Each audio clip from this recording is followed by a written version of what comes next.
It was funny because we've been talking a lot about security. We're going to be getting into security. Our plan for today, we're going to do a review of Chapter 4. So just like we always do a review, and this is something very similar you can expect, the type of questions you would see on an exam. And we're going to get into Chapter 5, which is all about basic security. If you're not a network security expert, fear not. We're going to be talking about the fundamentals of security and computers and e-commerce in general. Guys, in terms of what's incoming, just as a reminder, actually we'll get to the assignments here in a minute. We'll do the review first. Clear verbiage of what you want your e-commerce site to accomplish. Is that a vision, a mission statement, a vision statement, or a SWOT? Right out of your text. Sorry? I would say be indeed. Simple small business websites. We're talking the lowest end of the low end. If you're paying somebody else to do everything, how much are you planning on probably paying for a very simple website? I would actually say still A for a static website. Print, TV, and radio, what kind of media are they? Are they old school, traditional, dead, or offline? Several of those could be correct answers, particularly the word dead. But in terms of what do we refer to them from an e-commerce standpoint? If you said traditional or if you said offline, I would have given you points for it. Because offline just means, for example, it's not something that's directly connected to the internet. Either one of those I would have given you credit for. Which of the following is not a challenge to building an e-commerce presence? Is it developing a clear understanding of business objectives? Is it knowing how to choose the right tech? Is it there's no foolproof way of building a presence, or that there is a lack of effective low-cost technology? Which is not a challenge?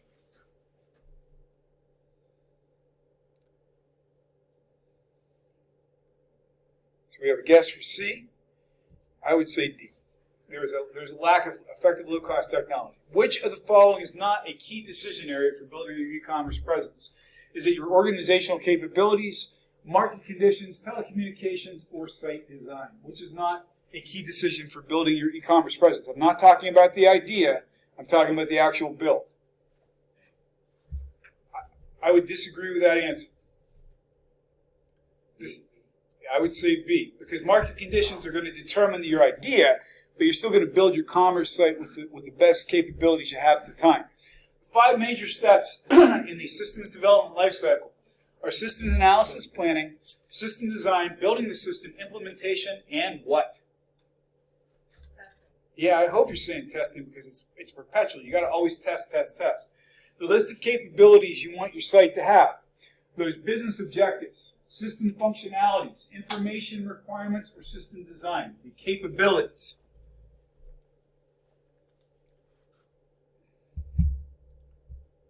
What do you think? I'm losing my voice up here today, guys.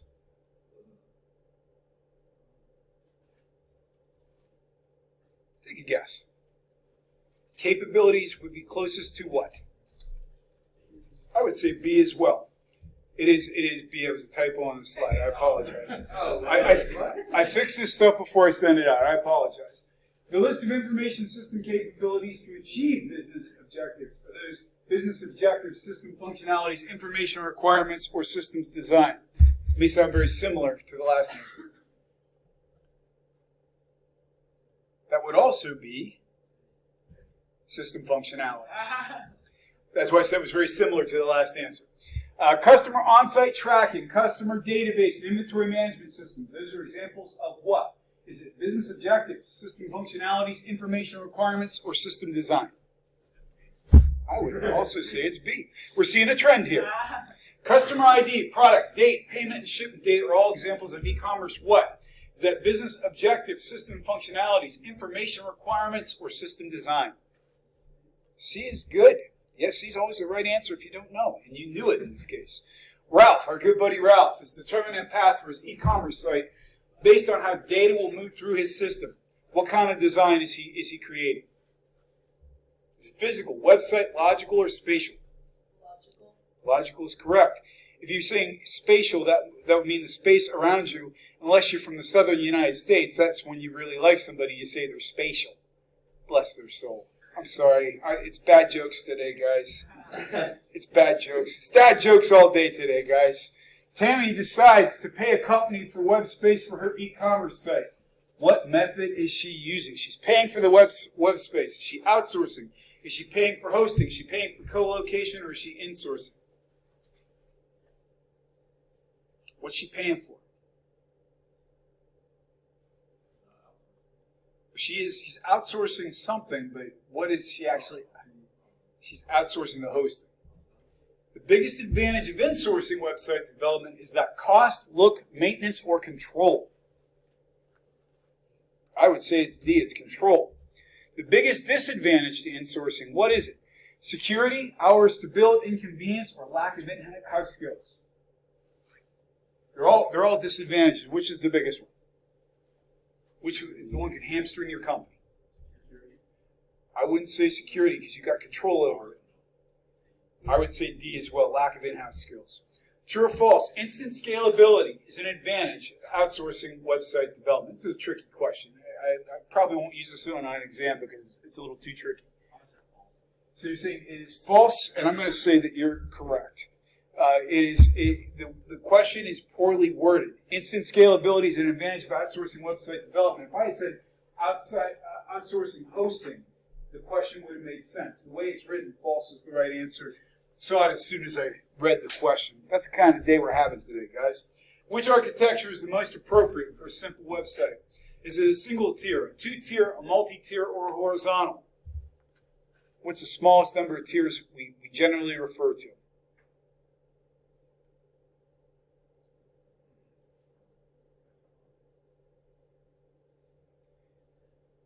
Let's take A out of the equation. What is it? It is B. It's a two-tier. In a multi-tier e-commerce architecture, application, advertising, and mail servers typically live in which layer? Is it web server layer, initial layer, middle tier layer, or back-end layer?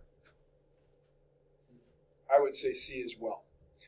True or false? Using multiple tiers centralizes system resources and decreases the ability to scale.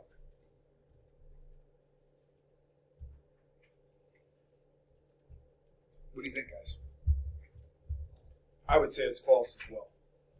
True or false? And this is one that's tricky too because I mentioned it in conversation. We'll see if you get it. Microsoft IIS is the most popular web server on the market. Is that true or false? It's the most popular license, but in general, more people are still downloading Apache or Unix or Linux rather because they're free. And again, that was one we didn't cover enough. True or false? Google Analytics is considered to be a third-party tool. I would say true. When contents are stored in a database and fetched when needed, the process is called what? Is it dynamic page generation, static page generation, flash page generation, or instant page generation? A is correct. Which of the following is not true about dynamic page generation? Lower menu costs, easy online market segmentation, bandwidth intensive, cost-free price discrimination, which is not true. So we have lower menu costs. I would say bandwidth intensive, but you know what? I don't like this question either. We're going to throw it out. Software that provides specific business functionality to a website. This is business functionality. Is it web server, web application server, multi-tier software, or streaming server? What are we talking about? We're talking about your e-commerce site. I would say B as well. True or false? A video streaming server is a type of web application server. Don't overthink it. It is true. An integrated environment which includes basic e-commerce functionality. Are we talking about merchant server software, point-and-click e-commerce, open source software, or e-commerce software? We mentioned specifically by name in class. I would say it's A. A primary disadvantage of open source software solutions for e-commerce. Open source means you can download it for free. So what's the primary disadvantage? Cost, availability, lack of staff expertise, or lack of customization. Yep, you might still have to pay for support. From a general sense, which is the most important factor affecting the speed of an e-commerce site? Is it bandwidth, customer demand, tiers, or dynamic page generation? What is the bottleneck? What limits the speed? I would argue that it is A as well. Customer demand. I don't know what's going on with my answers here today, guys. I checked these before class, and some of them are coming up wrong. It'll be fixed before you get the study guide. I apologize. Adding multiple computers to split processing work is known as what kind of scaling? If we're adding multiple computers, which way are we going? Vertical, open source, flat, or horizontal? We are going horizontal. I don't know what was happening with a couple of those answers, guys. I apologize. True or false? Static web pages are bandwidth intensive. Is that true or false? That is false. Which of the following is a primary tool to help companies customize customer experiences? Help companies customize customer experiences. Say that 6 times real fast. Cookies, open source applications, web server applications, or malware. We're talking about delicious, delicious cookies. Which is the most efficient way to accommodate mobile users? Which is the most efficient way? Mobile app, native app, mobile website, or hybrid app? So we got a guess for hybrid app. I'm going to respectfully disagree with that. What am I thinking? I'm thinking mobile website. Why do I think that's a better answer? Because you only have to build one thing. You build the site, and when you update the site, it's centralized. So that would be the answer for that question. All right. When Jimmy uses his Gmail app on his phone, hyperlinks still make use of his built-in web browser. This scenario is an example of what? Is it a mobile app, a native app, a mobile website, or a hybrid app? Hybrid app is correct. Guys, that's our review. I'll have those answers correct before I send out the study guide. I apologize for the typos. They're not actually sure what happened. Guys, before we get into Chapter 5, we also have to remind you that you do have some assignments that are due. We've got the assignment for the website build on Chapter 4 that is due. I moved the due date from today till Friday. Yes, sir. I have a question on the review question. So the one that you said was it wasn't customer demand. You said it was the speed of the website. I thought this customer demand was what When I look at the government website crashed, wasn't that because of customer demand? When I look at the question, I think I actually have a pretty poorly worded question there because technically it can be either. If you've got, for example, let's say, we've got a web server here at St. Francis University, and our pipeline to the outside world is what we refer to as gigabit Ethernet. And we have so many people trying to hit that site, we've plugged up the pipe. Bandwidth at that point is the issue. At the same token, if we've got a web server that can't handle the number of hits, that its processor, its CPU is actually getting overwhelmed, that could be part of the problem as well. So theoretically, it could be bandwidth or it could be customer demand. It could technically be either. And it all depends. For example, if we locate at Amazon and we do our hosting through Amazon Web Services, they've got limitless bandwidth and limitless processing, so they can scale either. If we locate here at St. Francis University, we're more likely to plug up our bandwidth before we're going to plug up our processor. If we're located in Washington, D.C., and we host ourselves and we've got a super fast internet connection, we might be more likely to overwhelm our processor and our architecture before we overwhelm our bandwidth, which is why I think my question is poorly worded. Sorry for that, guys. Even instructors sometimes get the blues, and today I'm making some mistakes. But thank you for asking that question. What you guys have to do on Friday, however, is your Heroes for Hire scenario, the build for that. And we're also going to be doing another assignment due before the end of the month. This was a little simpler. We're going to start off today. They're talking about web security. Before I do that, can I get one other question or comment so we can kind of have a nice transition point into this chapter? Anybody else have a question or comment? Ma'am? I got an email yesterday that said Quibi has funding of $1.75 billion. Wow. They haven't even launched yet, which is like nuts. Who are their backers? I mean, I knew Spielberg was in. I don't know. Wow. 1.7 billion with a B. Yeah. So what do you think? Are they still planning on launching in April? Yeah. Wow. Well, so what do you think? I know our original poll was most people in this class didn't see where that would be a worthwhile service. What are your thoughts right now? How many of you will try Quibbly when they come out? By show of hands. How many of you are still not interested? For the folks who are thinking about trying it, Jill, you obviously are interested. Bryce, why are you interested in Quibbly? I just saw Kevin Hart is shooting like several action films just for Quibi. Wow. And he's going to be in them as well? Yeah. Wow. So we're talking about finally getting a star that will appeal to your demographic, for example. I think that will be more interesting perhaps than Kiefer Sutherland. Guys, for somebody who's still not interested, why are you not interested? Yes? Like I already have what interests me. So we're hitting saturation. And so the idea of, I already get what I want, why am I going to check this out? I'll be interested to see if this does come online before this class is over. We might have to check out some content in class and see if we change our opinions on that. That's interesting. Kevin Hart's jumping on board. It'll be interesting to see who else jumps into this fray as well.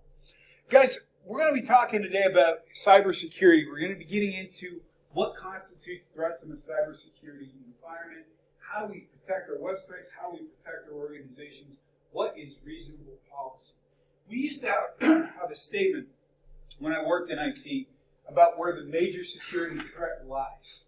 And we used to say that the biggest problem with security was between the monitor and the keyboard. What am I talking about? We're talking about human beings. Ultimately, machines make sense. Machines will back up policy. Machines will do what we ask them to do. People tend to be the long pole in the tent. So we're going to be talking about the role of policy as well as how actual technology can help us create secure environments. We're also going to be talking about what some of the major payment systems are and the emerging forms of payment. How many of you have done any research or work with blockchain, for example? We're going to be discussing the idea of blockchain and things like cryptocurrency and why those are current topics as well.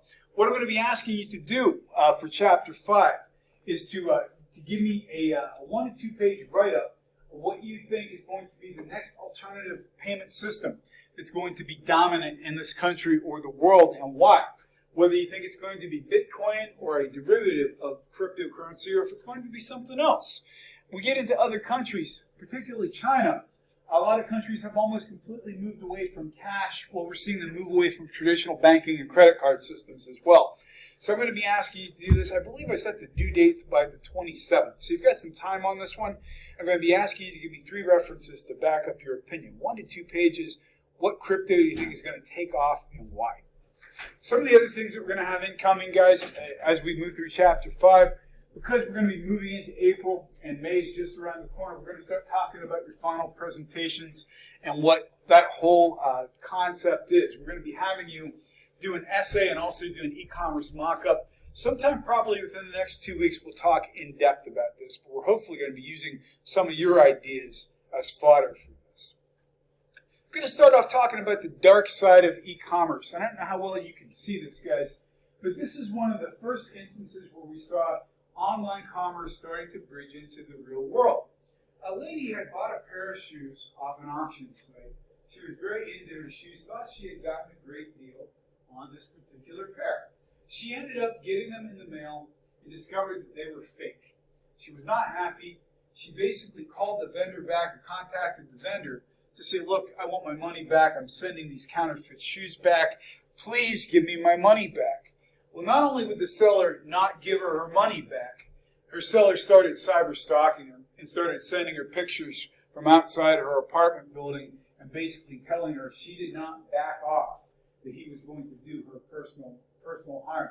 She was getting very little support from her bank, and at that time, the police departments had never seen anything like it. Guys, this is where things like cybersecurity and how we protect our users becomes an issue that is bigger than just our companies. We need to have systems in place. We need to have legislation in place. We need ultimately to have companies like Amazon and eBay that are taking some sort of active role with their sellers to make sure people are protected. This is an extreme example, but part of this also gets into what we refer to as phishing and social engineering as well.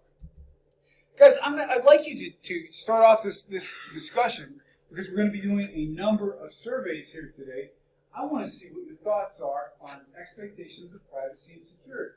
If you would go ahead to pollev.com/Kent Tonkin 063. Tell me what your expectations of privacy are in 2020. Do you believe you can have complete control over your information?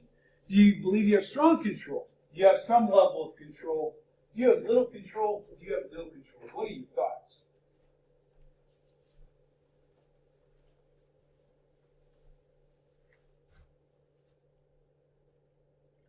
pollev.com/Kent Tonkin 063.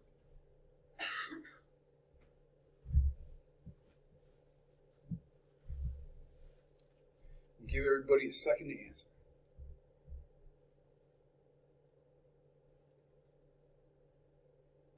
Unless everybody feels that way. Okay, so we got some folks who have little control.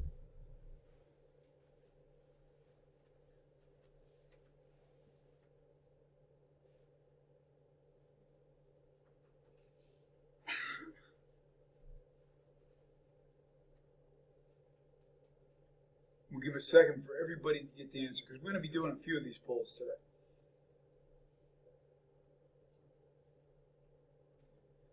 Will somebody who answered C be willing to tell me why they chose that answer?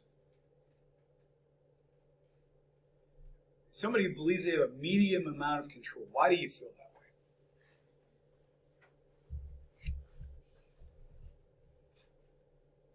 Yes.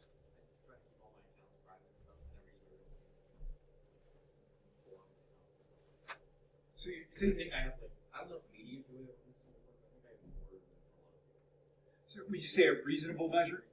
A reasonable measure. Okay, so because you're taking good best practices into play, you're using good aliases, you're changing your passwords, hopefully not using the same password for more than one account. How many of you, or somebody who answered D, I have very little control over how my information is used. Why do you think that, Adam? Because I think while you do like have some options, typically it's hard to take control. And like I know for a lot of sites, it's the only option is accept, or they make it extremely hard to find where to change your preferences or opt out of certain things. So I think that like while you do have a little bit occasionally, for the most part, you have to take like extra time or effort, which may not be very convenient if you're just trying to look something up on a website for that to go into and try to find where it is. If it was more easily accessible to like opt out of stuff or change your preferences, then I'd say I have more control, but it's not really an option. Because we've got an opt-out, opt-in culture in the United States. Is somebody else who answered D, would they also weigh in on this? Who else? Yes.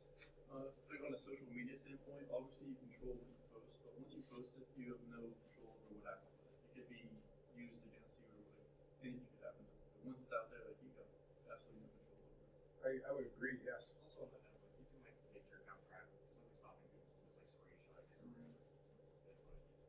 Well, and there are plenty of apps out there too. For example, something as simple as Instagram. There are online stocking sites. You can get to anybody's Instagram page, whether or not they've set it for private or not. It's very easy. It's not something you have to be a hacker to do. And I know that the answer E is probably one person who selected that. So if they're willing to speak up, would whoever picked that answer be willing to state why they picked that answer? Why I said that, just because after watching that Amazon video and how they recorded what sites you were even coming from, which is like so dangerous. I don't think there's any way to control it. And the only thing to do would be to say, all right, then just never go to Amazon. But I think a lot of websites do that. And you have no alternative. So just left with that's why I feel as if we have no control. The law is certainly not on our side in this country in terms of protecting our privacy. No two ways about it. Guys, how big is this problem in terms of security and the losses and the effects? I'm not even talking about the personal effects. Right now, one of the biggest reasons we don't know how bad security is between companies who are using our information and selling our information and compromising our information. Companies generally try not to make it publicly known when there has been a hack, when they've lost information. Why would companies not want to report that? Sebastian, why would companies not want to report that? Can anybody help them out? Why would companies not want to report? Yes. Yeah, if you're an investor, do you want to hear your company has no data security, for example? It's also hard to quantify it for that reason. There are some estimates that say that people are costing companies, hackers, and misuse of information, and poor security standards are costing us up to $600 billion a year, but the information's not clear. The information is definitely not clear to us. We've got an entire underground economy. Guys, we're going to do another poll here. I want you to tell me, what do you think is the worst information you could possibly lose online? Somebody hacked you.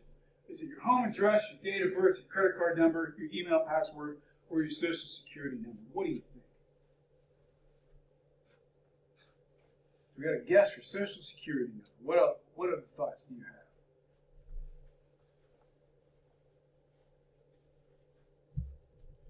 Email password, not convenient to lose one of those either. Wow, 100% so far since social security. We have. I'm gonna cut to the chase. I agree with you guys on this one. Why is social security number such a big one to lose? Yes. It's amazing what you can find out about somebody with their social security number. Here's the trick, guys. Back in the Wild West days of the 90s, your default student ID in most colleges was your social security number. You walked around with it on your ID card. It's what we gave you as your default because nobody thought about this stuff. I'm not kidding. I'm not making it up. And it's one of the worst things you could possibly use. Let's find out about your password usage. All right, be honest here. How many of you, A, use a different password for every site, B, use several passwords, use one password for everything, or other? You got a different standard that you follow.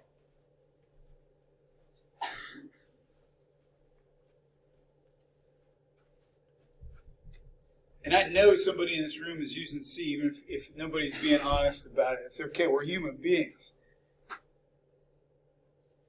Well, somebody who answered A, tell me about how hard that is to manage.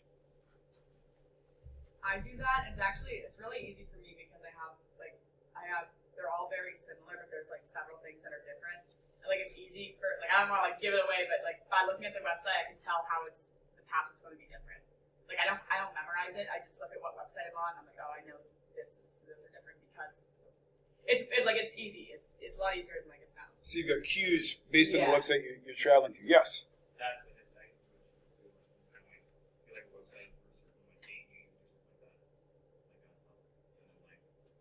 Also, there's password managers and stuff. Sure, and those are good and bad because those also can be hacked. Most of us fall into this category where we're using several passwords. What are the most common ways in which we make different passwords? Yes? I mean, personally for me, I've before made bulk with the password and then I alter numbers or keys or something there's a few words in there so I pop them around sometimes so it's bigger. Random combinations, yes. So I was the one who put C at the beginning, but it was just because I used the same password, but then I just add one thing at the end. What's the most common thing we all put at the end? Or I just put an exclamation mark. Exclamation marks and birth dates. Those are the And two then at the most common beginning, things. I usually just change it with lowercase. That's why I basically put C. Yep. And I was like, oh, yes, can be deleted.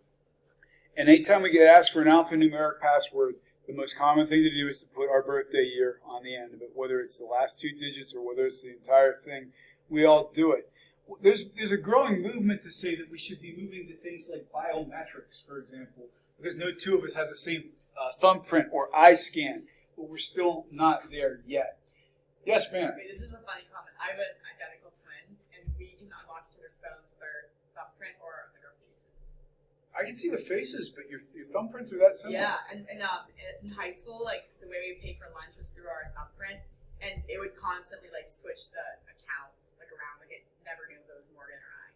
Wow. So that worked out in your favor more than once, I'm sure. Yeah. Wow, that's amazing. So even that's not foolproof. Yeah. Here's my little factoid to go along with you. Some of the Enactus folks know this because I'm a guitar player and my fingers have calluses on the ends of them.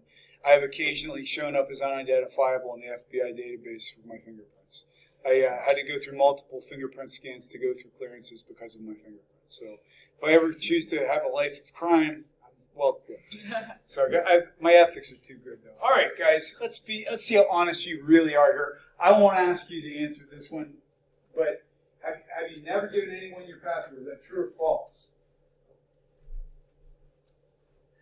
So false would mean yes, you have given somebody your password at some point in time. Because here's the trick, guys. I'm teaching this class, and I'll admit to B. I've done it. I hate it, but I have done it. These are all ways in which we violate security without even thinking about it all the time.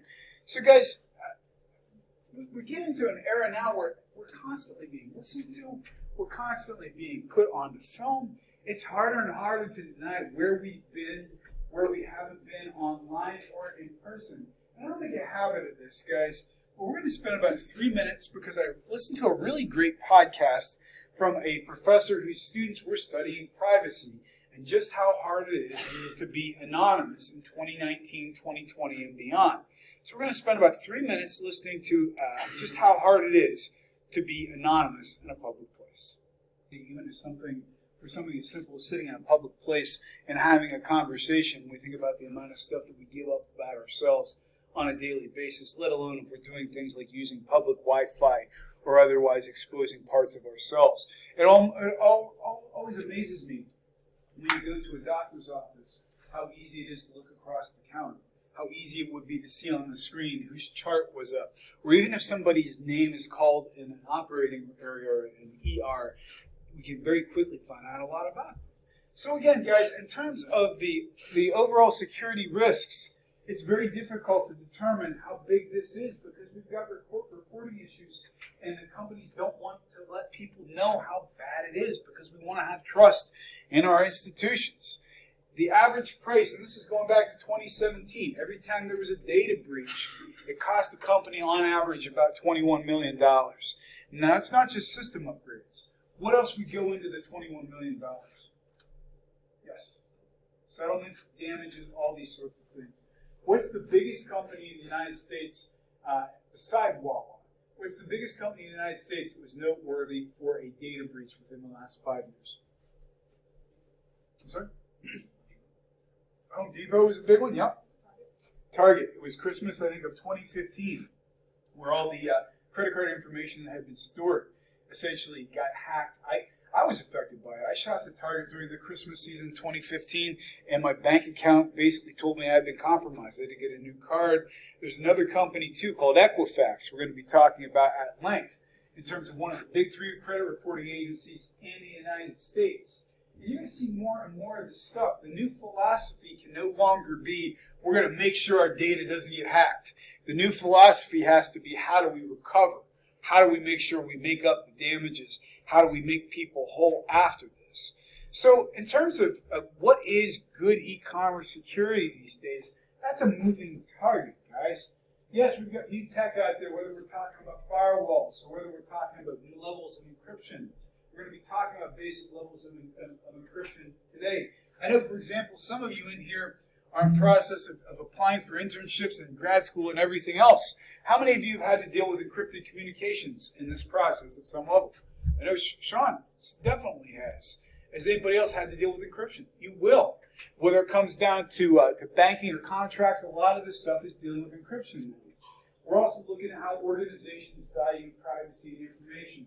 We're a pretty wide open organization at St. Francis, being we have open logons to wired internet connections. Quite literally, anybody who wanted to do harm to the greater world could walk into any classroom on this campus, go to an open terminal, and start doing bad things without any real way of tracking them. Yeah, if I were logged onto my Google account, you would know who I was. But theoretically, I could do a lot of damage from an open terminal like this. We don't think about that stuff sometimes.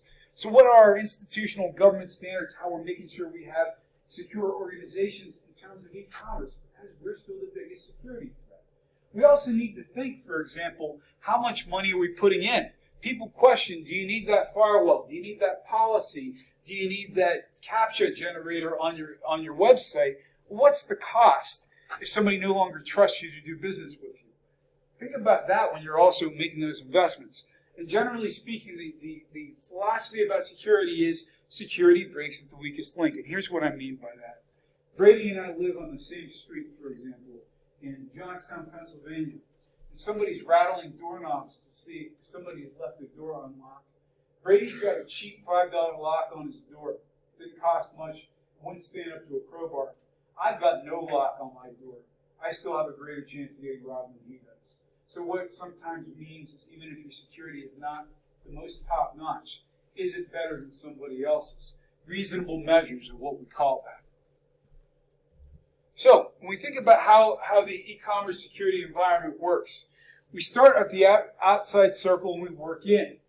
What are the standards in the industry we work in? Right now in the United States, we say username and password.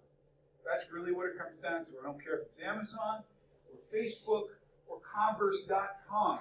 We're not really doing a lot of intense security. We're not doing a lot with encryption. We're not doing a lot other than saying you better have a username and password, and it's very easy to reset those things.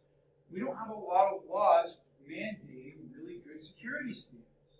Then we get into organizations. I would argue, guys, in terms of this continuum, this is where most of the demand is, because our end users, we're trying not to overburden them, and the law isn't telling us what good policy is in a lot of regards. So it's up to organizations to come up with policies and ideas of what's reasonable security to protect their end users. To that end, once these are determined, we buy the right solutions to protect the holy grail of all this, which is user information.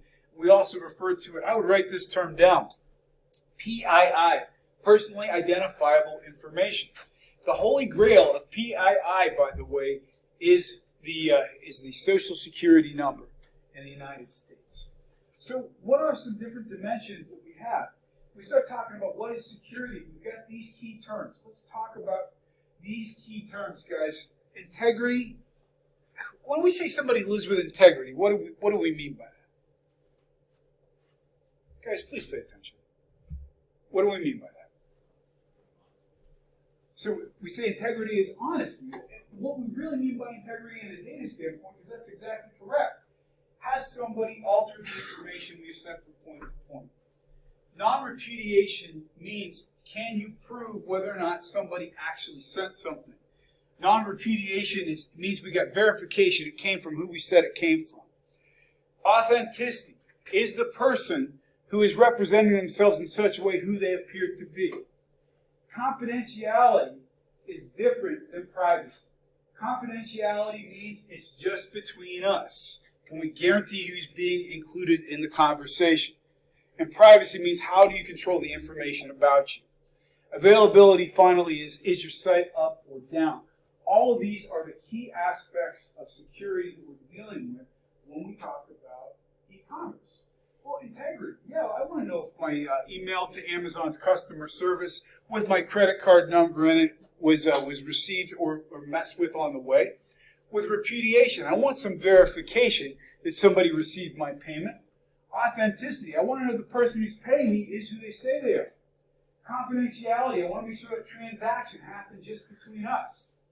Privacy, I want to make sure that I can control how my information is used. If I do not want somebody else using my information, I need to be able to control it. And finally, is the site open and available? So, guys, the trick is, I'm going to leave you with this one today, guys, because we're going to pick it up hard and fast on Friday in terms of some of these terms and how they fit together.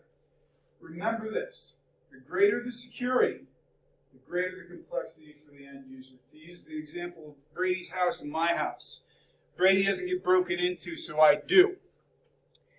I decided after that that's never going to happen to me again. So I put 6 locks on my door. My house is now more secure than Brady's. What's the problem? When I get home, I got to unlock 6 locks to get in the door. He has 1 key. And as a result, I get mugged while I'm trying to open the door. So that's the problem with security. So that being said, guys, let's end it there for today. Stay safe. Wash your hands. By the way, what's better? Hand sanitizer or soap and water? Soap and water. And you guys know how you wash your hands long enough? Sing the song Happy Birthday to You twice in your head while you're washing your hands. That's how long you should be washing your hands. Have a good day, guys.